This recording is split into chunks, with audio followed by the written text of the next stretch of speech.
नमस्कार. जय महाराष्ट्र. मी डॉक्टर अनिल फळे. देवाभाऊ आणि धनुभाऊ एकत्र हेलिकॉप्टरमधून उडाले. काही दिवसांपूर्वी अजितदादा आणि बजरंग बाप्पा सोनवणे हे देखील हेलिकॉप्टरमधून उडाले. आता हे जे उडणं आहे या जोड्यांचं, हे बरंच काही सांगून जात आहे महाराष्ट्राला. राजकारणामध्ये कोणत्याही क्षणी कोणतीही गोष्ट होऊ शकते. शक्यतांचा खेळ म्हणजे राजकारण. आणि मग ते अनेक प्रसंगी वेगवेगळे रूप दाखवत असत. आता गहिनीनाथ गडावर परमपूज्य वामन महाराजांची पुण्यतिथी, त्या निमित्ताने मुख्यमंत्री देवेंद्र फडणवीस आले होते. तिथे त्या कार्यक्रमाचं सूत्रसंचालन धनंजय मुंडे यांनी केलेलं. पंकजा मुंडे व्यासपीठावर, सुरेश धस व्यासपीठावर. आणि विशेष म्हणजे सुरेश धस आणि पंकजा मुंडे यांचा एका वाहनातून झालेला प्रवास, याची चर्चा आज होते. आणि दुसरी प्रामुख्याने चर्चा होतीये, ज्यांना धनंजय मुंडेंना धनु भाऊ, युवकांचे नेते, माझे मित्र अशी संबोधनं लावून मुख्यमंत्री देवेंद्र फडणवीस यांनी नेमकं कोणतं सूतोवाच केलेलं आहे. आता धनंजय मुंडे हे अनेक आरोपांचे धनी ठरलेले आहेत. अशा परिस्थितीमध्ये त्यांना पुन्हा मंत्री होता येईल का, केलं जाईल का, ते भारतीय जनता पार्टीमध्ये जाणार का, अशा वेगवेगळ्या चर्चा आहेत. आणि अजित पवार आणि धनंजय मुंडे यांचं खरंच काही खटकलेलं आहे का, या संबंधी आपण या व्हिडिओमध्ये थेट बोलणार आहोत. दर्शकांना विनंती की चॅनल सबस्क्राईब करावं, सबस्क्राईबचं बटन दाबावं आणि आपली प्रतिक्रिया बिनधास्तपणे नोंदवावी. तटस्थ भूमिकेतून स्वतंत्र पत्रकारिता म्हणून सर्वसामान्यांच्या दृष्टिकोनातून आपण चर्चा करत असतो. हे बघा, काही दिवसांपूर्वी अजितदादा पवार बीडमध्ये आले. अनेक सभा त्यांनी घेतल्या आणि गाजवल्या. त्यावेळेला धनंजय मुंडे त्यांच्या सोबत नव्हते, जे राष्ट्रवादी काँग्रेसचे स्टार प्रचारक आहेत.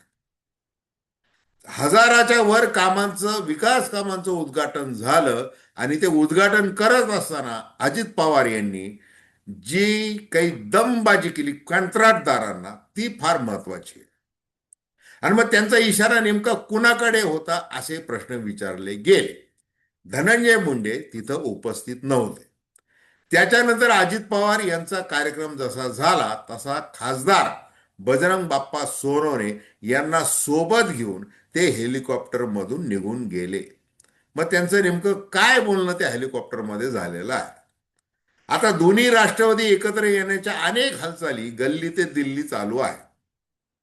आता मुख्य मुद्दा काय की अजित पवार यांना धनंजय मुंडे यांना मंत्रिमंडळातून बाजूला करावं लागलं, कारण मुख्यमंत्री देवेंद्र फडणवीस यांनी सांगितलं की स्थिती नाजूक आहे आणि राजीनामा द्यावा. त्याच्यानंतर धनंजय मुंडे यांना सांभाळायचं म्हणून अजित पवार यांनी भरपूर कष्ट घेतले. परंतु मनोज जरांगे पाटील यांच्या हत्येचा कट, त्याबद्दल झालेल्या पोलिसांमध्ये थेट तक्रारी, मनोज जरांगे पाटील यांनी पुराव्यानिशी धनंजय मुंडे यांच्यावर केलेले आरोप आणि अजित पवार यांना केलेली विचारणा, त्याच्यानंतर अजित पवार यांनी धनंजय मुंडे यांना त्याबद्दल विचारणा केली. आणि हे काय चाललेलं आहे, कशासाठी हे पाळत ठेवणं वगैरे, हे सगळे जे व्हिडिओ, हे कशासाठी चाललेलं आहे अशी विचारणा केली. थोडंसं सबुरीने घ्या वगैरे वगैरे अशा शब्दामध्ये समजावल्याची चर्चा आहे. आणि धनंजय मुंडे यांना ते नेमकं आवडलेलं नाही. मग आता पंकजा मुंडे यांच्या सोबत आपण जे काय आता राजकारण पुन्हा नव्याने जे सुरू केलेलं आहे, आपलं जे मनोमिलन झालेलं आहे, मग परळी नगर परिषद असेल किंवा बाकीचे सगळ्या सामाजिक गोष्टी असतील, तिथं आपण एकत्र राहत आहोत आवर्ज.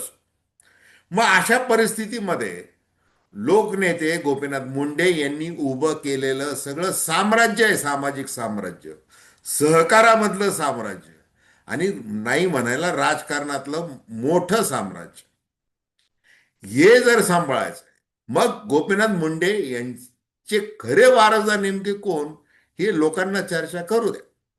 जसं मुख्यमंत्री देवेंद्र फडणवीस आज म्हणाले, गोपीनाथ मुंडेंचा वारसा चालवतात पंकजा मुंडे. अनेक नेते आपापल्या पद्धतीने बोलतात, जसं छगन भुजबळ मध्ये बोलून गेलेले की धनंजय मुंडे यांनी गोपीनाथ मुंडेंचा वारसा चालवा. या सगळ्या परिस्थितीमध्ये धनंजय मुंडे हे आता काय करणार आहे? म्हणजे माणिकराव कोकाटे यांचं मंत्रिपद गेलं, तिथं ताबडतोब त्याच दिवशी योगायोगाने धनंजय मुंडे दिल्लीमध्ये होते आणि त्यांनी केंद्रीय गृहमंत्री व सहकार मंत्री अमित शहा यांची भेट घेतली. तिथे त्यांचं नेमकं काय बोलणं झालं? राजकारणाबद्दल तर झालंच, पण जसं धनंजय मुंडे यांनी पत्रकारांना सांगितलं की मी विकास कामांच्या संदर्भात तिथं गेलो होतो. आता जे सहकार क्षेत्रामध्ये साखर कारखाने वगैरे वगैरे वगैरे त्याचा एक ग्रुप तयार झालेला आहे. मग त्याच्यामध्ये पंकजा मुंडे आहेत, धनंजय मुंडे आहेत, अजून काही लोक आहेत. आणि मग त्या दृष्टीने काय हालचाली चालू आहेत, ही सगळी वार्ता किंवा हे सगळं आम्हाला आशीर्वाद असू द्या असं सांगण्यासाठी धनंजय मुंडे अमित शहांना भेटले. त्यांच्या जवळचे कार्यकर्ते ते सांगतात. राजकारणाबद्दल तर झालीच चर्चा. आता मग धनंजय मुंडे यांचा थेट कार्यक्रम करायचा म्हणून दुसरं तिसरं कोणी नाही, दस्तूर खुद्द शरद पवारांनी डाव टाकलेला. भलं राष्ट्रवादी काँग्रेस दोन्ही एकत्र येतील, तुतारी वाजेल, घड्याळ गजर करेल, एकत्र करेल, पण धनंजय मुंडे त्यामध्ये नको. कारण सुप्रिया सुळे यांनी थेट हल्ला केलेला आहे. त्या धनंजय मुंडेंना जर मंत्री केलं तर आम्ही राज्यभर आंदोलन करू असं सांगितलेलं आहे. यात सगळं आलं. आता धनंजय मुंडे कशा प्रकारे बारामतीत जाऊन प्रचार केला होता, काय बोललेले आहेत, अजित पवार यांनी शरद पवारांची साथ सोडून कसं बाहेर पडावं, कसं सरकार बनवावं, यासाठी जी काही मध्यस्थी केली ती त्यांच्या अंगावर आलेली. मग आता अशा परिस्थितीमध्ये आपल्याला जर राष्ट्रवादी काँग्रेस दोन्ही एकत्र आल्या तर आपल्याला फारसं काही पूर्वीसारखं स्थान मिळणार नाही, हे धनंजय मुंडे यांच्या लक्षात आलेलं आहे आणि ते त्यांना कुणी सांगण्याची गरज नाही. त्यामुळे आपण ओबीसीचे नेते आहोत आणि ओबीसी बद्दल भारतीय जनता पार्टीचं जे काही टक्केवारीचं एकूण जे राजकारण आहे, एनडीए आमच्या डीएनए मध्ये आहे वगैरे, हे सगळं प्रकार आता कसं आहे की आता बाहेरच्या पक्षातले असो, छगन भुजबळ असो, कोणी असो, जर आपल्याला अनुकूल भूमिका कोणी घेत असेल तर ती आपल्याला हवी आहे. हे भारतीय जनता पार्टीचं सरळ सरळ राजकारण. मग आता वाल्मिक कराड गुन्हेगार आणि धनंजय मुंडेचा मित्र, हाच अडथळा आहे. मग आता तो अडथळा आता काल परत्वे कसा दूर होत चाललेला आहे. क्राईम सिंडिकेटचा मुख्य म्हणून वाल्मिक कराड न्यायालयामध्ये आता तो ठरलेला आहे. त्याच्यावर चार्जशीट दाखल झालेला आहे.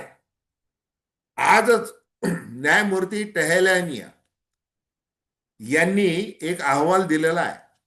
हायकोर्टाचे माजी न्यायमूर्ती ते, त्याच्यामुळे वाल्मिक करारचा कार्यक्रम त्या अर्थाने कसा आहे, परस्पर झालेला आहे.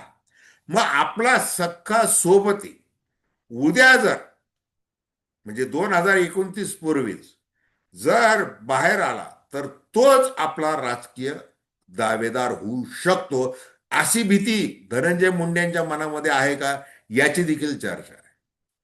आणि दुसरी एक चर्चा आहे की वाल्मिक कराड ला सोडवण्यासाठी सगळी जी काही कायदेशीर रसद जी आहे ते पुरवणं आपलं कर्तव्य आहे आणि तो खटला जसा जसा पुढे जाईल तसं तसं आपण सहकार्य करणार, असं कराड कुटुंबाला धनंजय मुंडे यांनी वचन दिलेलं आहे. अनेक गुंतागुंत आहे. आता आज जी घटना घडलेली ती फार ठळक वैशिष्ट्यपूर्ण आहे. म्हणजे ज्या देवेंद्र फडणवीस यांनी तुम्ही राजीनामा द्या नाहीतर मी राज्यपालांकरवी तुम्हाला बडतर्फ करेन असं सांगितल्यानंतर नैतिकतेच्या मुद्द्यावरून धनंजय मुंडे यांना राजीनामा द्यावा लागला मंत्रिपदाचा. आणि मग याला भाग पाडलं कोणी? ही तोफ जी आहे ती कुणाची धडाडली होती? ती सुरेश धस यांची धडाडली होती. त्यांनी वाल्मिक कराड आणि धनंजय मुंडे हे दोघं म्हणजे एकाच नाण्याच्या कशा बाजू आहेत. पालकमंत्रीपद कसं वाल्मिक कराडला भाड्याने दिलेलं आहे याचे अनेक पुरावे दिले, अनेक बैठका दिल्या, अनेक जे व्यवहार केले गेलेले, जिल्हा प्रशासनाच्या मार्फत नियोजन समिती त्याच्यामधून दिलेले काम असतील, सार्वजनिक बांधकाम खात्याला दिलेले काम असतील, अनेक आरोप केले. आणि नाही म्हणायला चंद्रशेखर बावनकुळे यांच्या घरी प्रीतीभोज देखील झाला.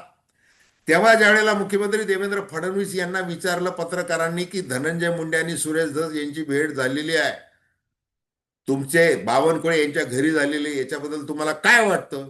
त्यावेळेला देवेंद्र फडणवीस असं म्हणाले होते की लोकशाही आहे, लोकशाहीमध्ये एक आमदार जर मंत्र्याला भेटत असेल तर तो संवादाची प्रक्रिया चालू राहायला पाहिजे, त्याच्यात आक्षेप घेण्याचं काय कारण आहे?